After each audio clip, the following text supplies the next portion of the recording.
family. Steph basically interrogated me on the way out.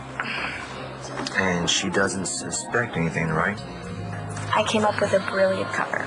Because, you know, if she finds out that we're planning a surprise birthday party for her, it sort of isn't a surprise anymore. Don't worry.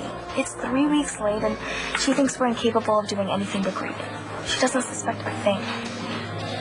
Rex, you are about to get married to Adriana, and you two have something incredible, something that I envy, and you should be focusing on your future.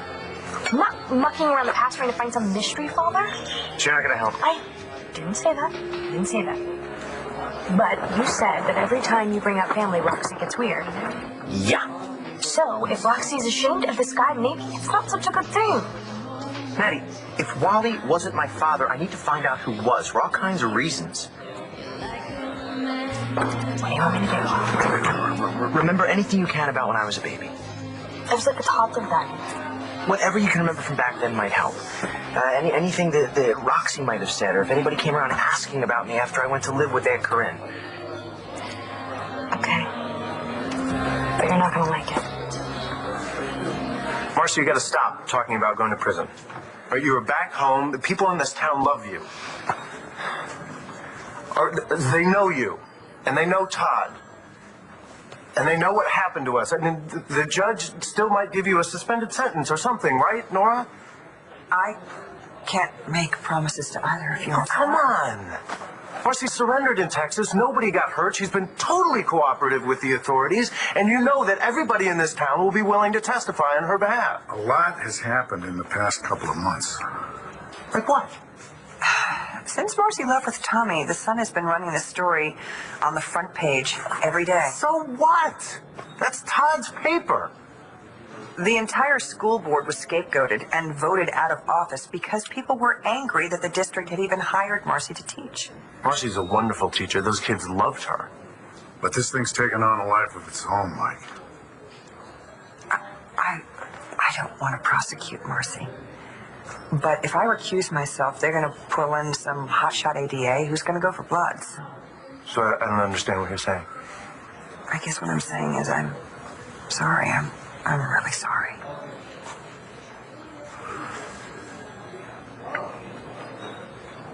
Marcy's my friend.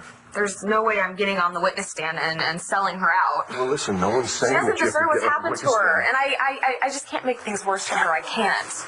Well, what happens to Mom if she doesn't do what the judge wants? It's not going to go that far, But Shane. you I just promise. said- You didn't let me finish. Oh, sorry, I do that a lot. It's okay. All right, listen.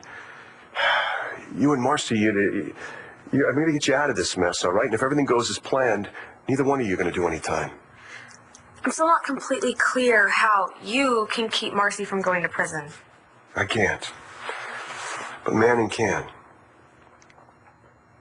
Well, we're going to start with you seeing me naked, because I'm about to get dressed. Okay. I'd appreciate it if you would avert your eyes. You know, Eddie,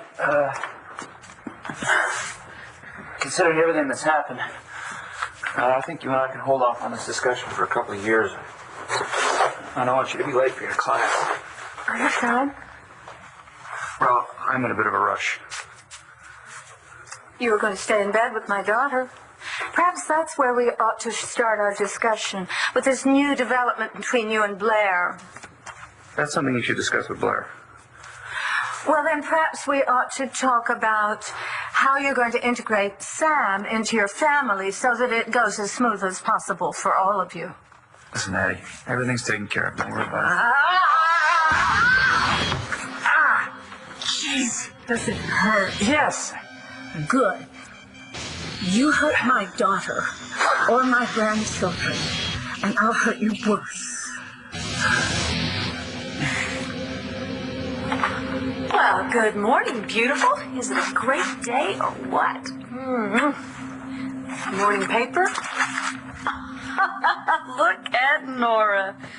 She looks pretty good in that suit du jour. And what's that look? What luck?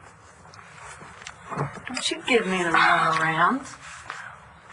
Well, let's see. I came into your room this morning and your bed was all made and thought maybe you went out for the day, but here you are in your robe and acting like Hey. Watch your mouth. Everything I need to know for future reference.